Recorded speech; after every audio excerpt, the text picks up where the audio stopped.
Alright guys, welcome back. We are now on part 6 of A Legend of Zelda: A Link to the Past. No, wait, there we go.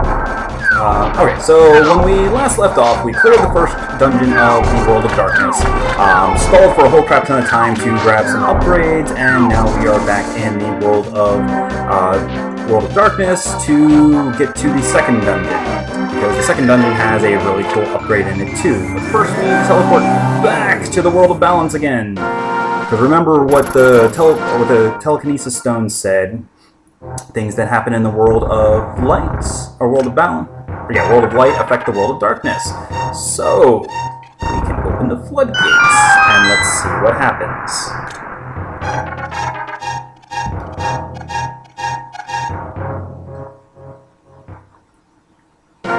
Alright, so...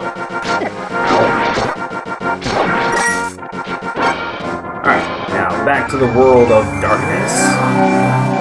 And oh look, the floodgates are open here. Let's go inside. And oh look, the water level has risen, so we can go swimming.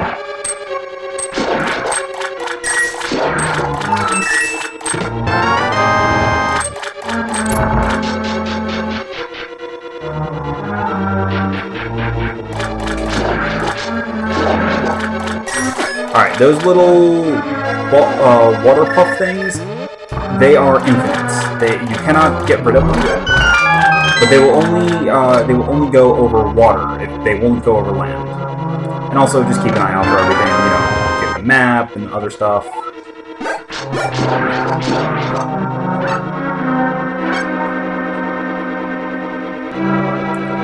Also, make sure you thoroughly explore everything, as I always say, so that way you can avoid missing everything. Excuse me. Now, and also this place does not like the use of your sword.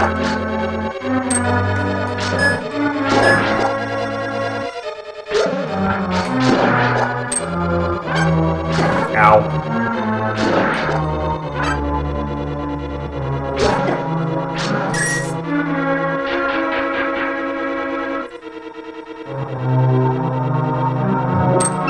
Granted, most of the items in this place are not behind points of no return, so you won't have to worry about, missing anything really important.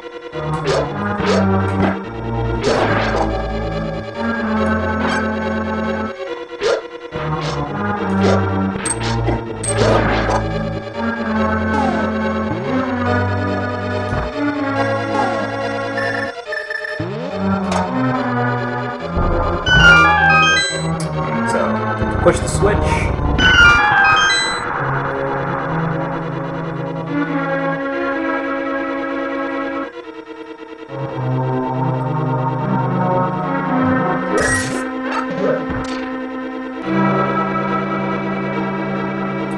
Alright, so now that we have filled this with water, we can go swimming to the next area. And this is actually where the item of the dungeon is, but we need to get the big key first. Oh, crap.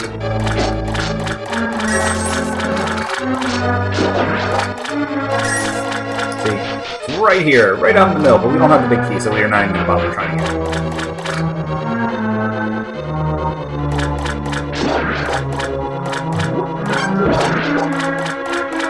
Watch out for those little octopus things. They'll just come out of nowhere.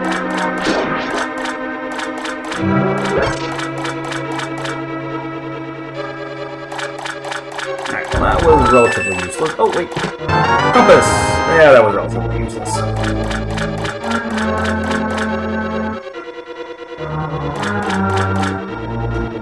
Let's see, do tongues? Nope.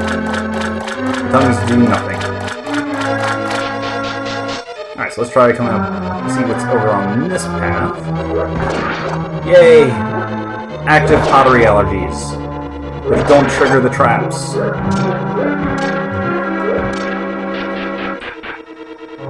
Nope, can't get through there. Oh, God, the noise.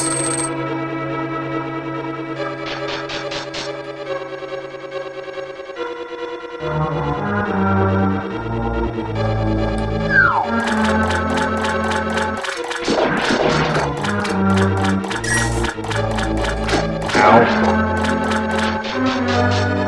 so now that we've got a key, we can go through here, and the noise! Oh, there we go.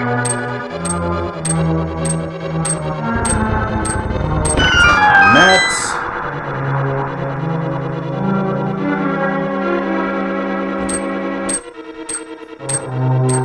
Ah!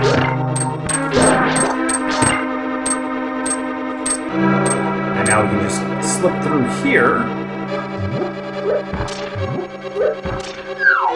And swim over those those unmovable blocks.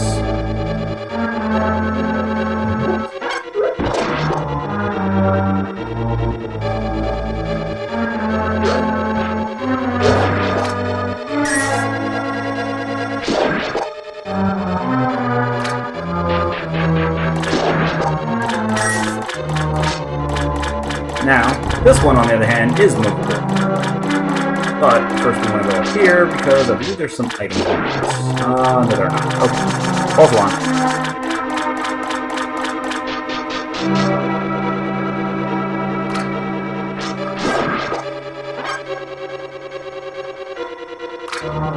There are no other dudes.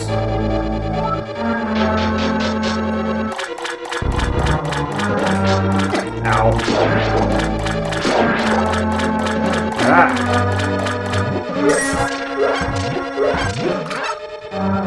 Yay, health. Ah!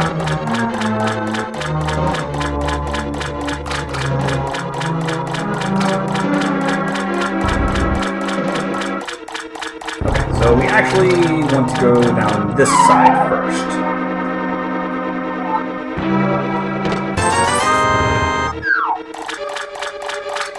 Actually, we need to go back and hit that one switch so that we can go down the other drop hole.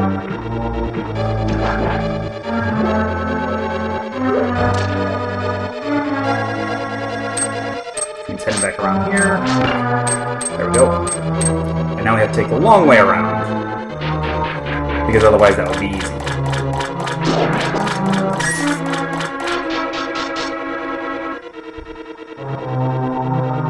Ah, run away.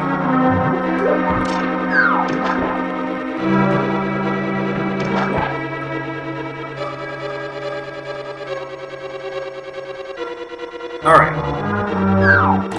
Back this way. Push, push, up the stairs.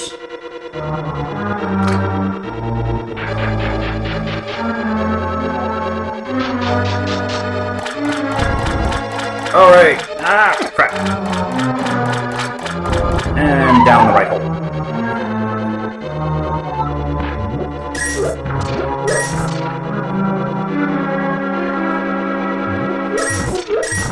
Yay, money! Oh god, the noise.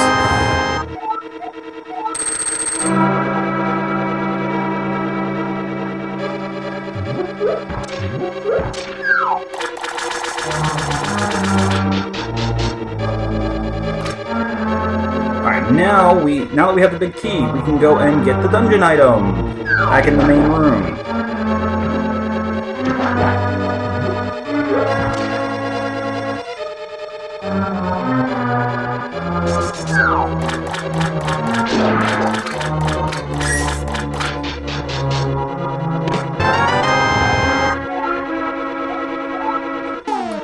So we get the hook shot, aka the grappling hook. Some enemies treat it like a boomerang hit, some enemies treat it like a sword hit. So it's dependent on the enemy for how it works, but it can grab, like the boomerang, it can grab items. The crystal guys from that we saw earlier, they treat it like it was a hit from a boomerang and it stuns them. Whereas these guys, they treat it like they get hit by a sword, and not only that, but it can tag them while they are electrified, so that you take no damage.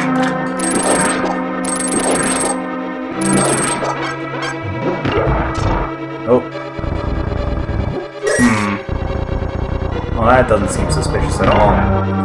Let's see here. Alright, so... let's go downstairs first. Before we go through the 2 doors. Nope, we need to drain the water. Okay.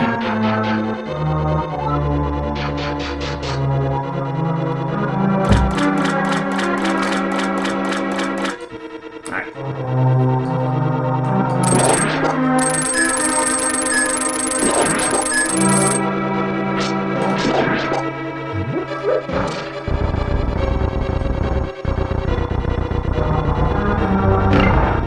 Not only that, but the hookshot does not trigger the anti-sword trap. And it stuns the Stalfos.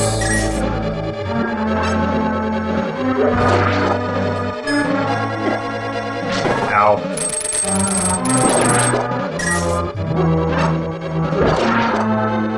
Well, that was a waste of time. Let's see what's down here. Not the path we wanted to take.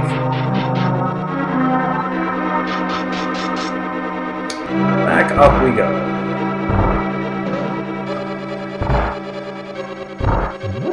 Of course, it's the closest to the door. Of course it has to be the wrong path. Ow. Be careful about where you aim your hook shots.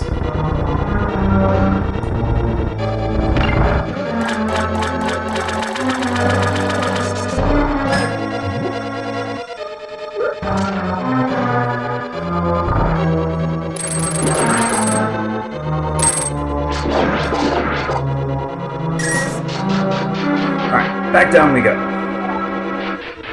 Let's try this again. We like hearts. Hearts keep us alive.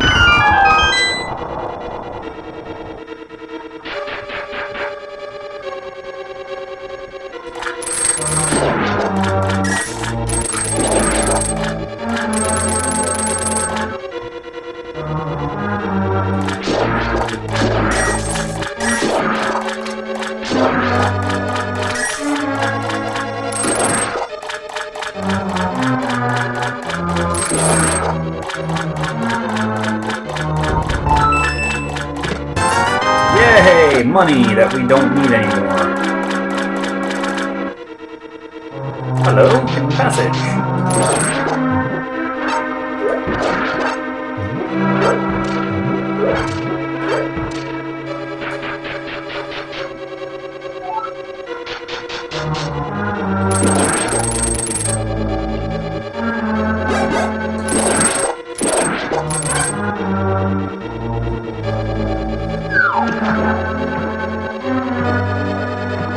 Ow.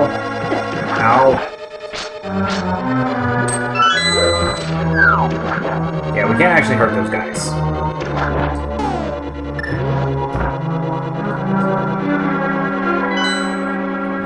Let's see. This is actually leading us up to the boss.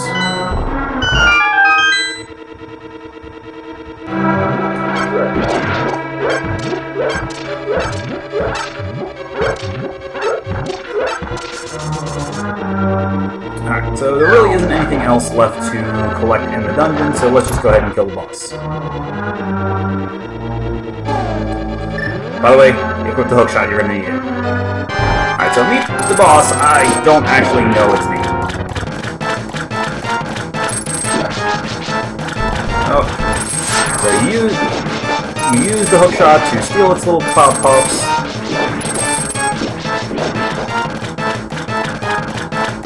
And you whack them twice with the Master Sword to break them.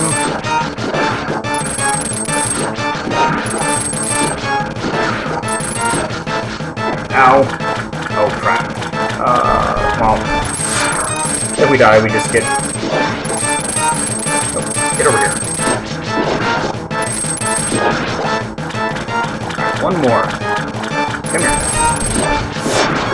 Alright, now that we have sufficiently pissed him off... Oh, wait, it's gonna take a second for him to realize, and...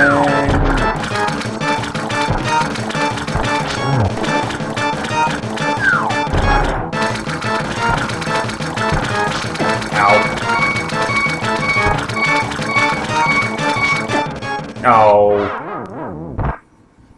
That's fine. This is what we have fairies for.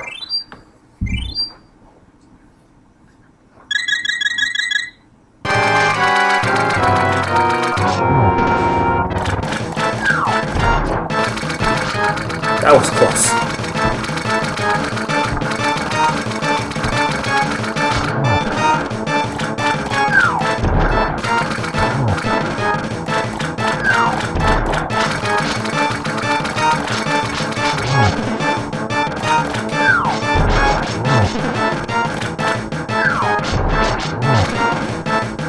Yeah, let's just... There we go.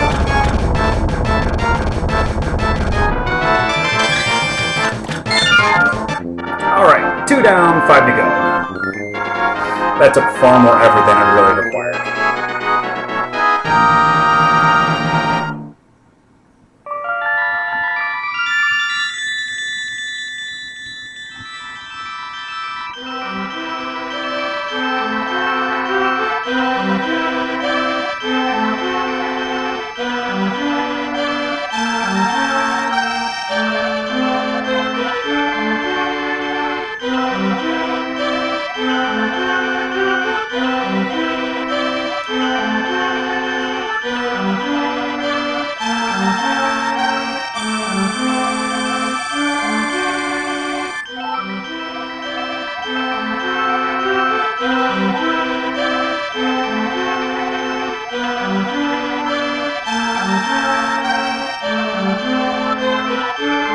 Oh no, they just revealed the final boss's name, as if anyone didn't already see this coming. Alright, so, now that we have 2 down, I always like to go to I always like to go to the 4th dungeon before the 3rd one, just because you get certain upgrades from the 4th dungeon that make the game significantly easier. And at this point, we can pretty much take the bosses in whatever order we really want to. So let's go ahead and get back to the village.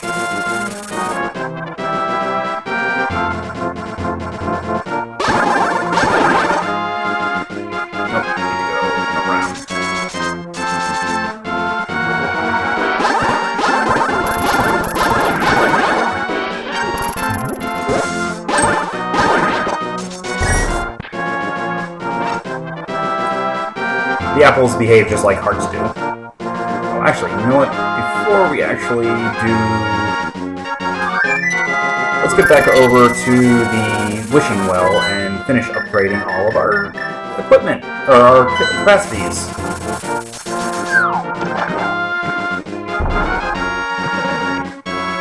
And we've got maxed out rupees, mine as well.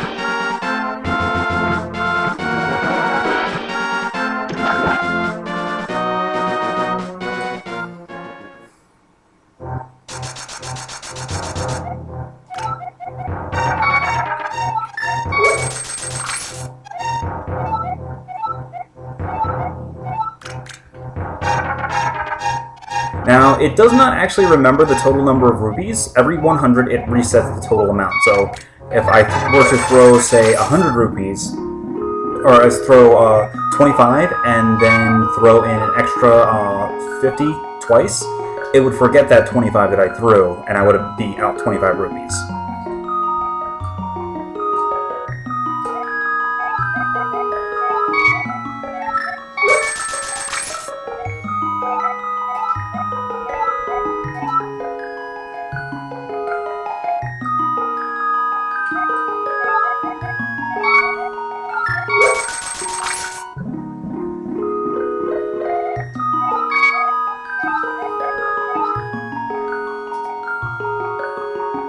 Alright, so we've almost maxed out our equipment capacities.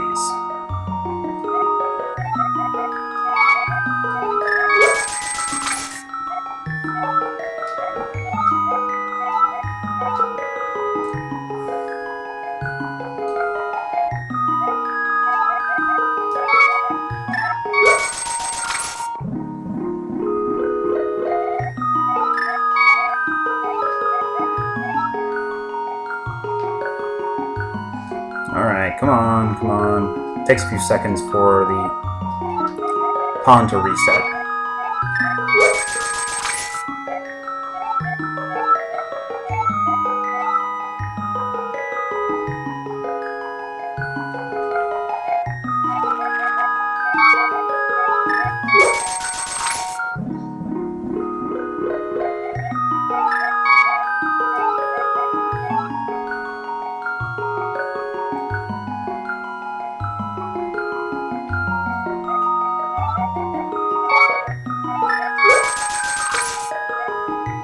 Now, if you try to upgrade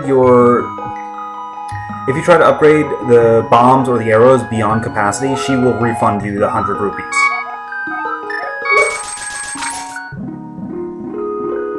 And so it's never a waste to donate. Did she just jump me from 40 to 50? That's odd. Okay.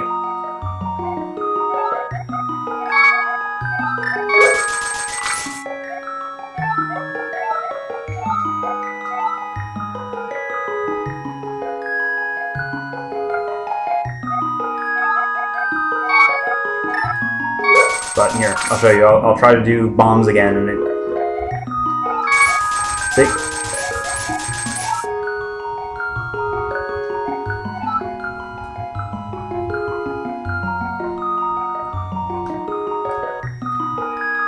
Now, we already went to the Waterfall of Wishing at Zora's Lake. That's where we got the upgraded shield and the upgraded boomerang. That's all that particular fairy can do, though you can also toss an empty bottle into there to get free magic potion as well. Though, to be perfectly honest, the only thing you should be filling your bottles with are fairies and blue potions, to be perfectly honest. You can also use... you could also put the golden bee into it if you really want to. I've never personally been a fan of the golden bee. Alright, one more toss.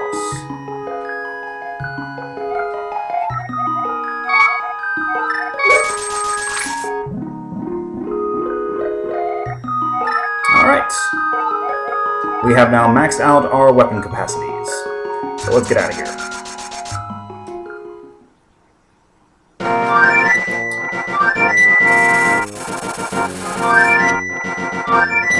Yes, you can dodge the bird. Just like how in the original Legend of Zelda you could dodge the tornado from the whistle. Alright, so back to the Dark World!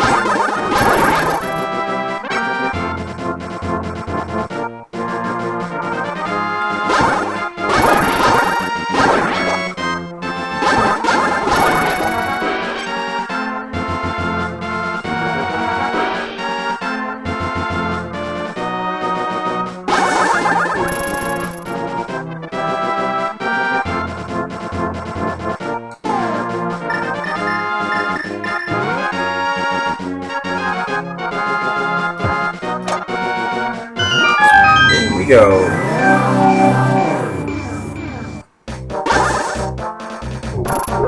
Ow. Jerk.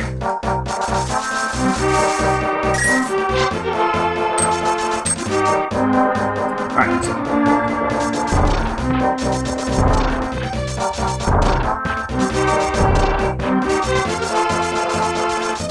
Okay, so as you can see, the world in the world of darkness, this place is a little less friendly. There's thieves everywhere, random enemies roaming the streets, ghosts flying around.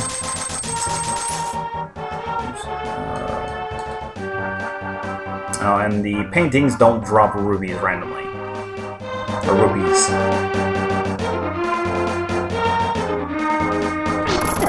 Ow.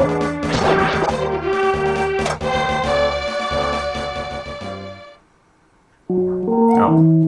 Nah, don't need the shop.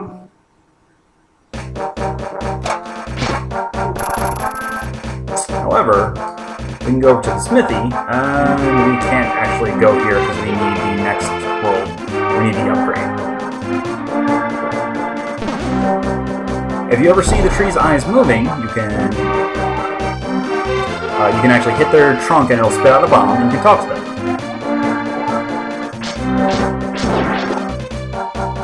Alright, so that tree is actually what gives you the clue to get to the next dungeon. Ow. You see here the gargoyle statue? Pull, and oh look!